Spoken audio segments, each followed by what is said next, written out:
Because it is my guilt, I claim you, grievous miracle. Make my chest hurt with regret. Forge your punishment and nail it deep. Shape my guilt once again.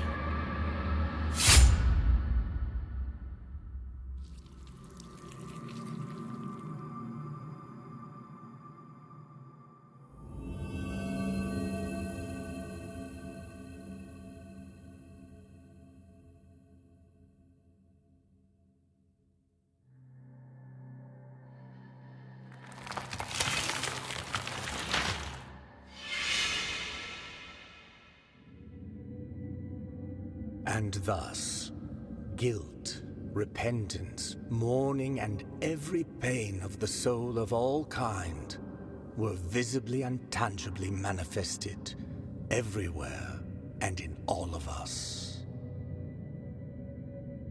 Sometimes in the form of blessing and grace, sometime in the form of punishment and corruption.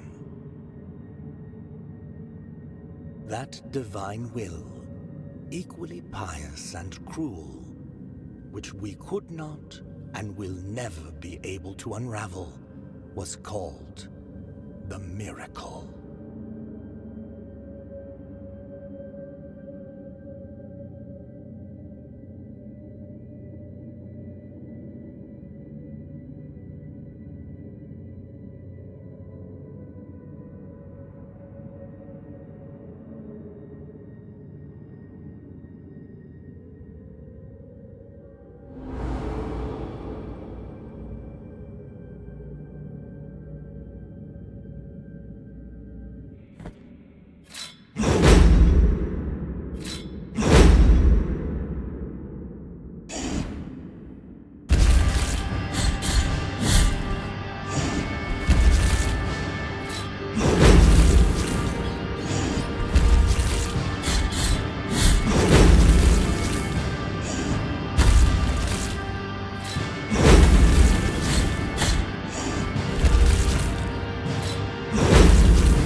Sorry you had to hear that. Ooh.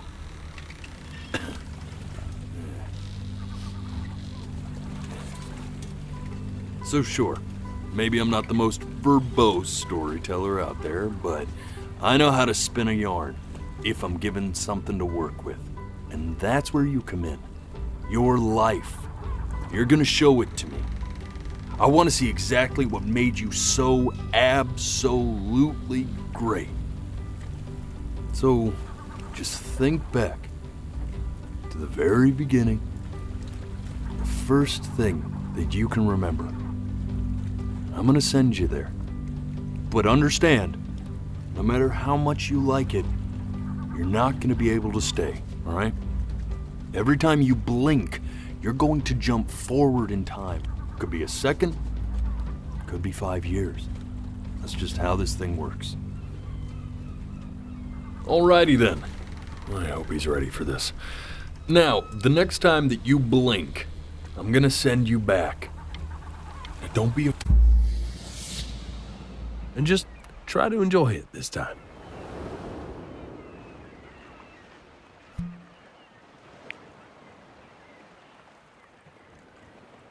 Look at that sun.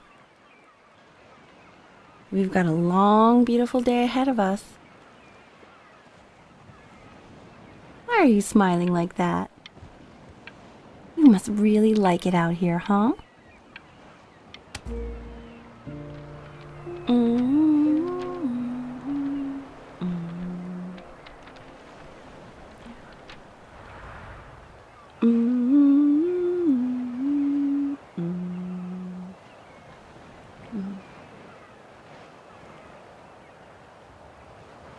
Let's go get you some seashells. What do you say?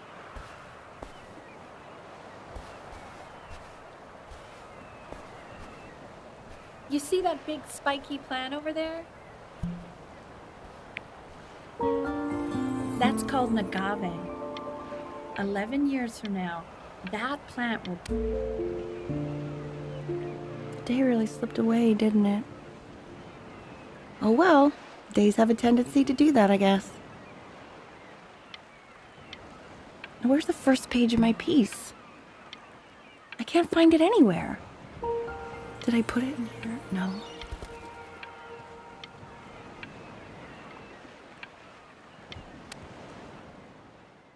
Okay. Go ahead, kid. Look at that! There's your little hand.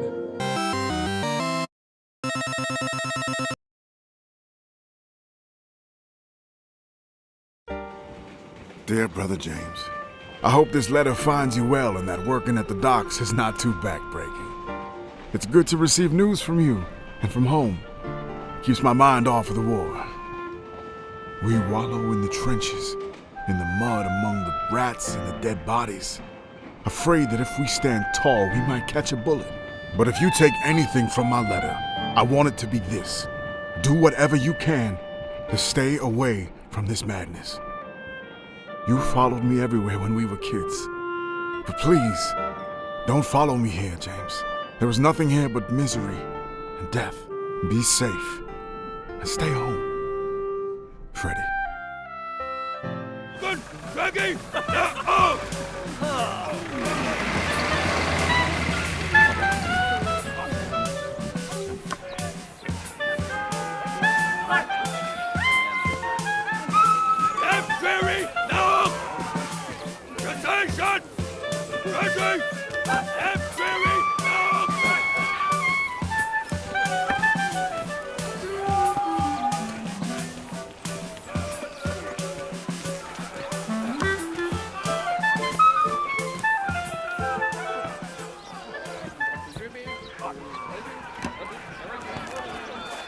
No.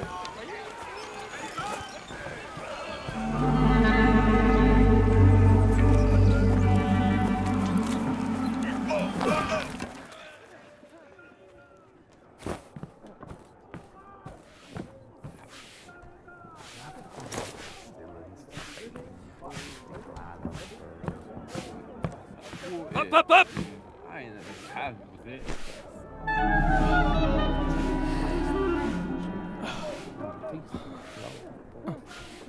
Up, up, up!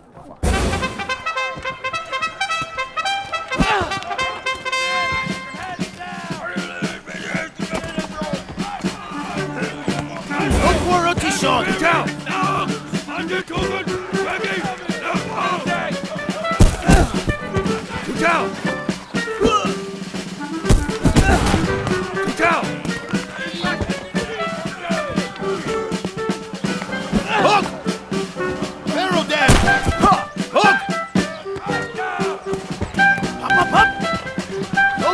Sean!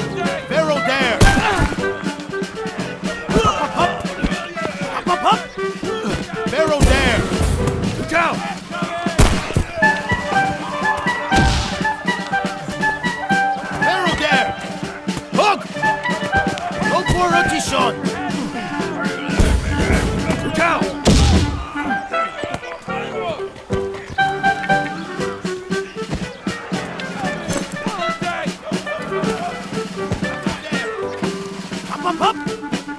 No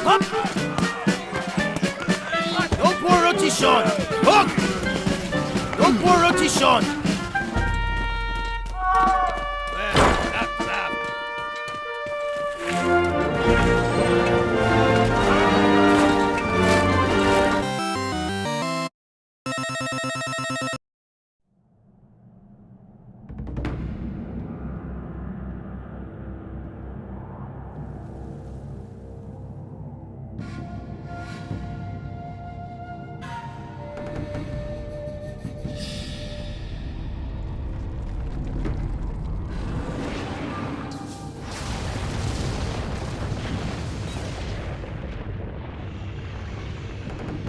Long ago, a nine-tailed fox appeared suddenly.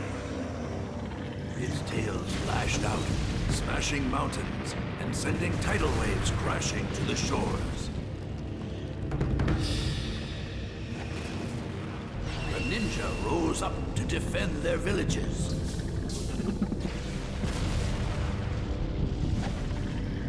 One shinobi faced the nine-tailed fox in mortal combat, sacrificing his life to seal away the beast. This ninja was known as the fourth Hokage.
Well, you finally became a Genin, huh? Yup! It's my time to shine! The Ninja Handbook, Chapter 1! Enter the Knucklehead Ninja, Naruto Uzumaki!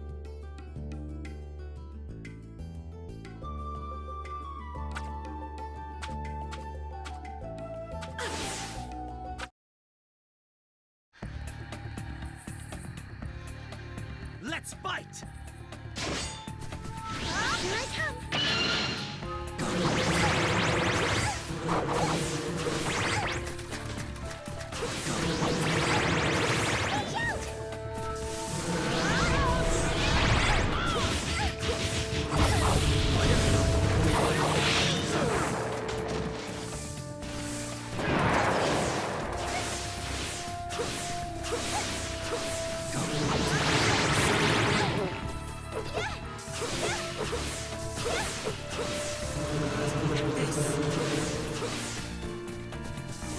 Ready to go anytime. Let's do this.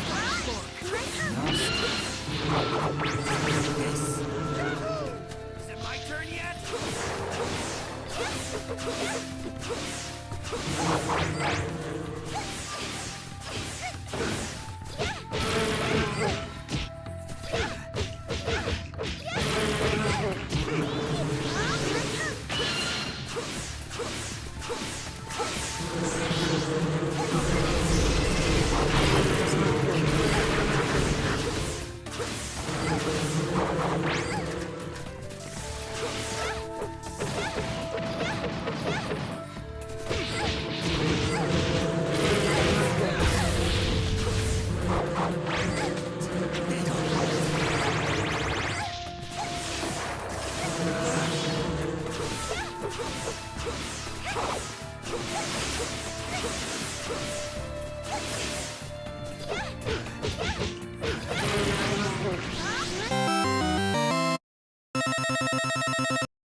Usually, before I go shaking my tits for the press, I like to go see how the professionals do it.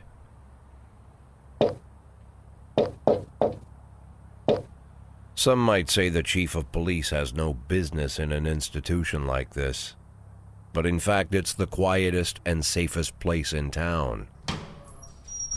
You won't run into any reporters, nobody gets into any fights, nobody drinks too much, nobody even raises their voice. The place is owned by an elderly gentleman who knows how to keep things under control. That's why I never invite my friends here. I wanted to make an exception for my 60th birthday, but most of my colleagues are young enough to be my sons, and they'd rather just hire prostitutes. Why stare at some boobs when you can take the whole package for yourself? But there's none of that in our club. Even looking too long is considered indecent. You can get an occasional glimpse, like by accident. The rest of the time you just pretend that you're immersed in conversation, or just come by for a drink. Doesn't mean these gentlemen wouldn't want their bald heads smothered in tits. It's just that nobody says it out loud. My younger colleagues might call it hypocrisy, but I call it the good old-fashioned manners. Good manners and leave the rest unsaid. She agrees to unbutton her blouse, and we agree not to pay too much attention. The girls are on a quiet prowl, too. They're looking for a way out of their cramped rooms. Maybe make friends with some wealthy patron with a pacemaker and dentures. Everybody wants something.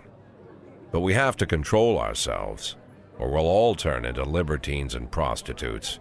Hell, if there weren't any rules, I'd be belching and farting, jumping up on the table, arms held high, yelling, "Shake it, baby!"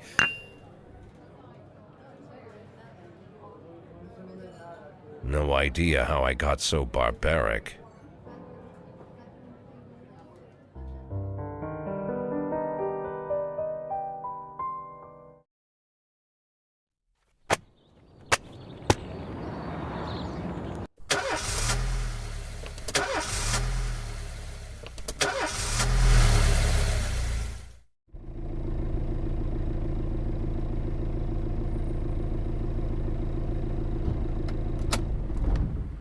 When I was a kid, my father sometimes told me at bedtime that if I closed my eyes and didn't open them for a long time, all the demons would blow away. Yesterday I turned 60, but I still take his advice. Not because I'm sentimental or want to keep the memory of my father alive. I just can't think of a better solution. To get away from all the demons that haunt Freeburg, I'd need to wear a blindfold 24/7. Plus, it's a good idea to act blind when talking to reporters. At least that's what my colleagues say. They're afraid of press conferences. But for me, it's more like a confessional. No matter what lies you tell, you're privately thinking the honest answers. It helps me remember who I am.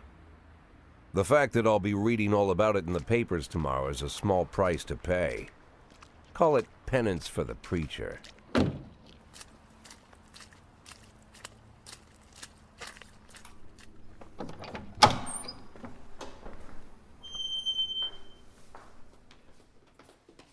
This is the first time I'm afraid of those answers my mind has given me. Not because I'm mad I'm losing my job. Though it's true, I'm mad as hell.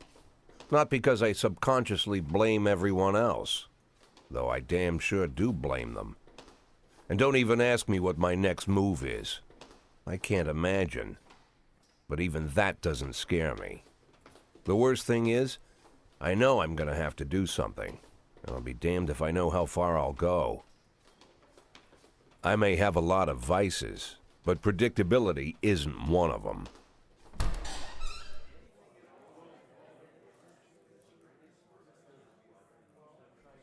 I learned a long time ago how to drive away the swarming demons.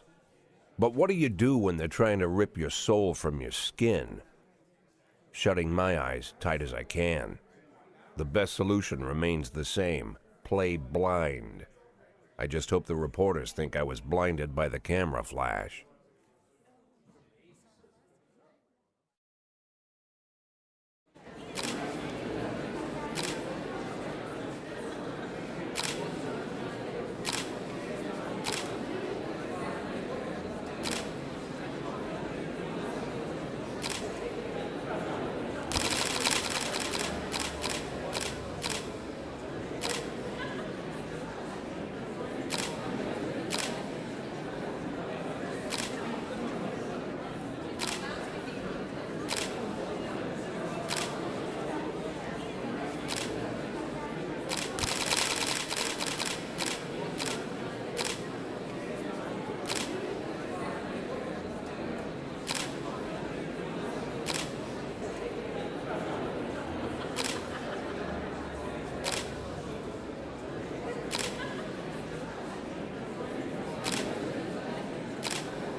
How's the back today, Mr. Boyd? Same as usual. How did the press conference go? You can read about it in the newspapers tomorrow. Don't let anyone in. Even Mr. Kendrick? Especially Mr. Kendrick.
But today I wasn't so lucky.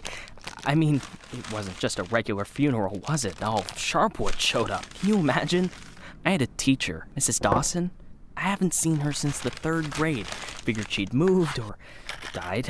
I mean, it's not easy to lose track of someone in this town, right? And today, I'm looking at her in the crowd, all alive and healthy. Imagine, right? And the crowd was huge. It wasn't even a crowd, more like a whole river of people.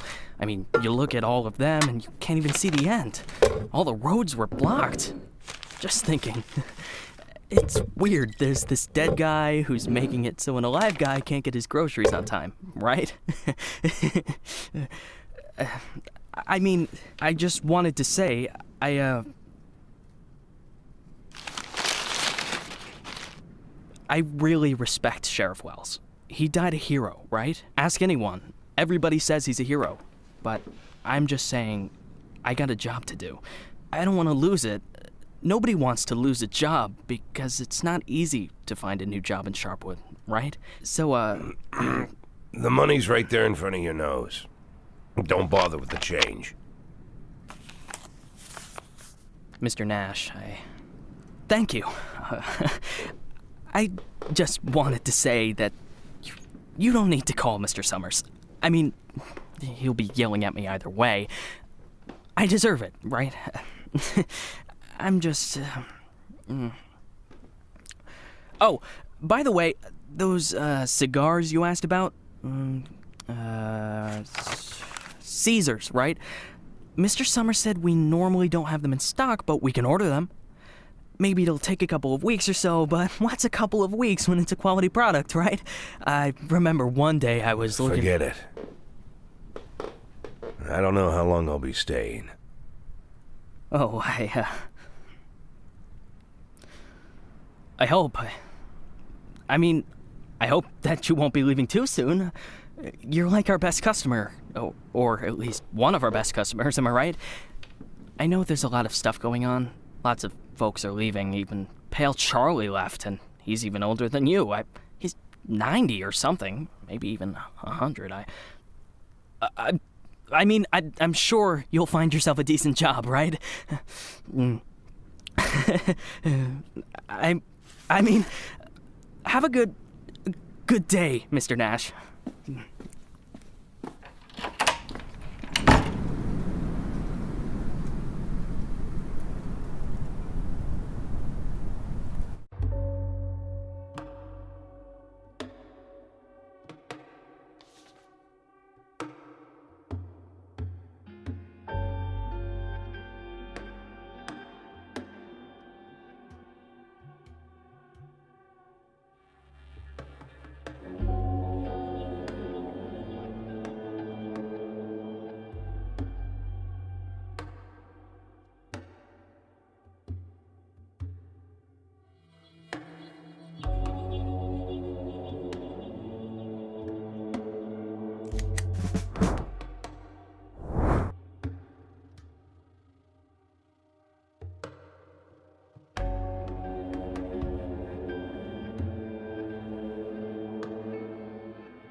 Roger.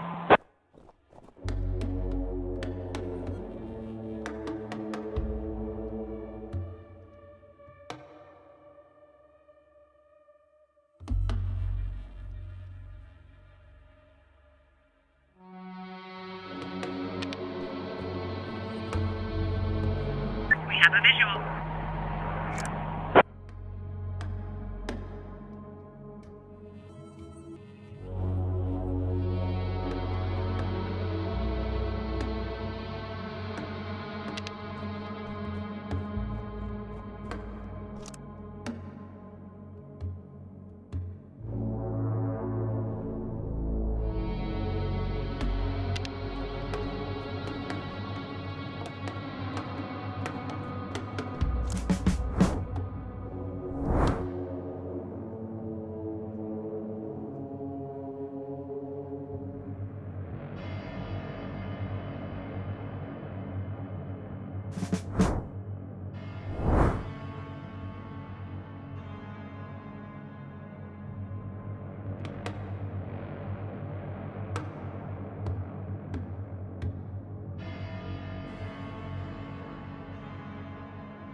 580.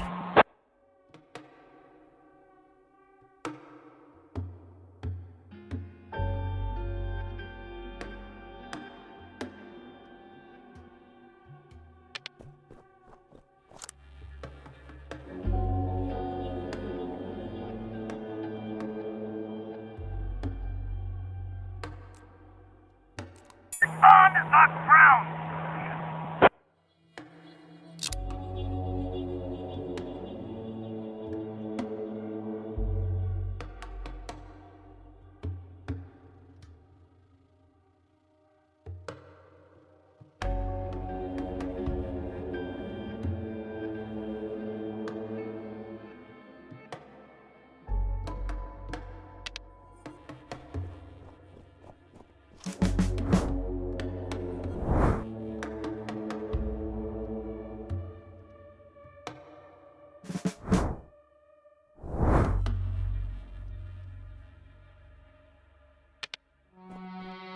We have visual.